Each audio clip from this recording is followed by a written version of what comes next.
Baada ya kauli hiyo kali kutoka kwa mamlaka ya Iran kupitia Tasnim News Agency, mvutano kati ya Tehran na Washington umeendelea kupanda, huku kila upande ukionyesha msimamo mgumu kuhusu mapendekezo yaliyowasilishwa mezani. Iran imesema haitokubali masharti yoyote yatakayodhoofisha mamlaka yake ya kijeshi, kisiasa na maendeleo yake ya nyuklia, huku ikiweka wazi pressure na vitisho kutoka Marekani haviwezi kuwalazimisha kubadili msimamo wao.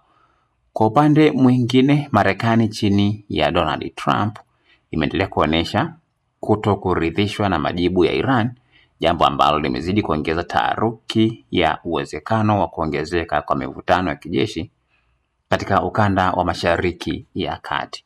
Kauli ya Iran kuwa tunafurahi wakikasirika ili waje vitani kwa hasira wapotezi tena imezua mjadala mkubwa kimataifa, huku wachambuzi wa siasa wakisema kuwa ni ishara ya vita vya maneno vinavyoendelea baina ya mataifa hayo mawili yenye historia ndefu ya migogoro ya kisiasa, kiuchumi na kijeshi.